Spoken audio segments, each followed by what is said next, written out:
Hello, good afternoon. Welcome to Communities Live here on Sheffield Live 93.2 FM. And we have Brett Fleming Jones from the PHS group, and we have Martin Wells. Good afternoon. Good afternoon.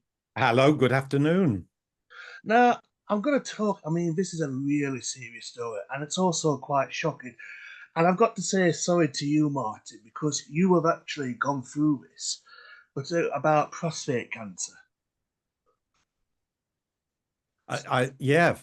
16 years ago, I had a radical prostatectomy. That's the removal of my prostate. And I've had various other treatments, radiotherapy, chemotherapy, androgen deprivation therapy.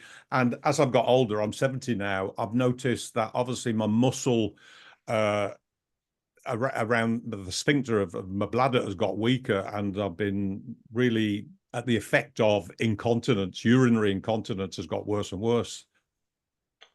I'm so sorry to hear that, Martin. And and it's not very well heard of, unfortunately, as well. That's another issue. Brett, what can we do more to make this more aware? Men don't talk, do they? But let's just put this into perspective. 55,000 men a year are diagnosed with prostate cancer, which is about 150 a day. And as Martin mentioned, many men who have prostate cancer experience male urinary incontinence after it. And so what we want to do is to effect some small changes in public washrooms, because we believe that that will make a massive difference. And that's what the bog standard charter that we're talking about is all about. It's about giving men the confidence to do things that they've been missing out on. So as many as sort of 65% of men have missed a major life event. That's weddings, job interviews, exams, even funerals. And well over half of them have expressed to us that their mental health has been adversely affected. And a simple change in the way that businesses conduct themselves and offer provision of male incontinence waste in their environment will make a huge amount of difference to the way that these men will live their lives. It's absolutely shocking. To save 55,000 men going through this. In fact, even more possibly, because we don't actually know the official figure. And Martin, I want to talk to you about how does it affect your daily life, if you're all right to talk about it. Well, you said something earlier, actually, Chris, and that is what I've seen in my 16, 17 years on my cancer journey, excuse me, is being a man. Me being a man gets in the way of me being a man with an incontinence problem or with prostate cancer. And the reason why you've not heard of it and others haven't heard of it is because it's not there. It's because as a man, it's like, I'm fine, ask somebody about it and say, I'm fine, don't worry about it. And it's like, no, you can't be fine. Well, I'm not fine, so how can you be fine? And obviously some people don't have such an intense incontinence problem. But what I found is, for me, I was unconscious of the anxiety I was generating. So friends would say, why don't you come down to London? Let's do a couple of days down in London and do some more sightseeing. And it's like, oh my gosh, hang on a minute. Are there going to be any toilets available? Perhaps Marks and Spencer. Oh no, hang on a minute. How many incontinence pads will I need to have as spare? What if I get through all my spares, and what am I going to do? And when I'm talking about incontinence, this is about a little bottle of orange juice size, like 300 milliliters, contained in a pad. Where the hell am I going to get rid of it? And my easy answer is to say, no, I'm not going to go. I'm sorry to hear that, Martin, mate. I'm really sorry about that. Brett, what can we do more as a nation to help out people like Martin? What can we do more? Well, we know that there are lots of conversations happening in government at the moment about provision of male incontinence bins, and we're part of those, and we're looking forward to seeing what comes out of it. But in the meantime, the bog standard, being able to demonstrate that you as a business or you as an area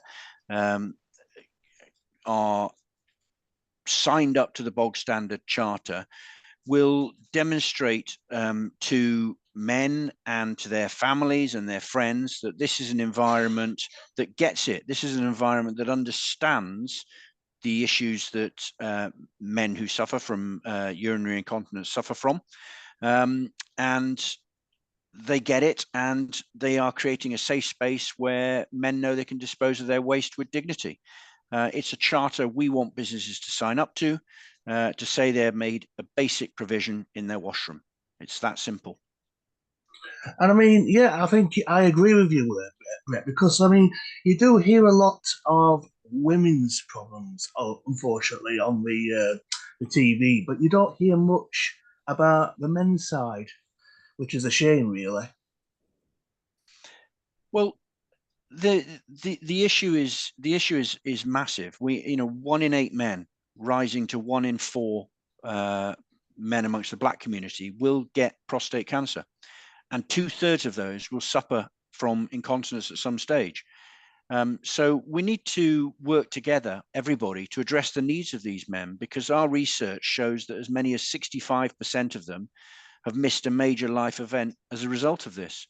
And many miss out on daily activities because they are worried about not having properly equipped toilets with bins to dispose of their incontinence pads with the discretion and the dignity that they deserve. And so simple changes can make a huge difference. And that's what the bog standard is about.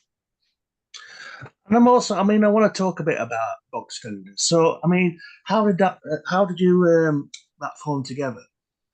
I'm sorry, could you repeat the question? Sorry, bog standard. I mean, how did that form together? How did that come together? So, as a business, PHS are strong advocates of putting people at the heart of our products and services. Our purpose is to put people at the heart of our products and services, and we, as a business, focus on providing washrooms that enable people to enjoy the experience as much as possible. And that doesn't just include the provision of sanitary bins, but now it needs to include the provision of male incontinence bins. We know that, for example, in Germany, it is a legal requirement for cubicles to have at least one male incontinence bin installed in every washroom. And we believe that that is fundamental to allowing people to live their lives with dignity. And that's what we're all about, putting people at the heart of our products and services. And that's why this bog standard charter is so important, not just to us, but to Prostate Cancer UK, which is the charity that we work with, but also to the thousands of men across the United Kingdom who have male incontinence as a result of prostate cancer. And I mean, to the men who have prostate cancer and is suffering from this problem, is there any information that people can get to hopefully help them out? Well, not just for the men who suffer from it, for their families, their friends, their colleagues. If they visit our website, which is www.phs.co.uk, there are pages there called the bog standard, so they find those pages. There is a letter on that website which can be very easily downloaded, and people can send that letter to pubs, restaurants, catering facilities, their own businesses, their friends' businesses, and so on and so forth, to ask them to sign up to the bog charter and provide adequate provisions for people who have male incontinence. Brett, Martin, it's been a pleasure. Thank you very much for your time. But my final question for you is, because I'd like to give a final word to both you, Martin and Brett, is what would you like to say to our listeners who are listening right now? For me, what I'd like to say, Chris, is look out for that bog standard charter and listen to the conversation going on in your head and say, no, I will go out. I will look after myself. I will take an extra pad with me. And God bless PHS for pushing this, and PC UK as well. I don't think I can top that, to be honest, Chris. I think that's a fantastic answer from Martin. Martin, Brett, it's been a pleasure. Thank you very much for your time. Thank you very much. Thank you.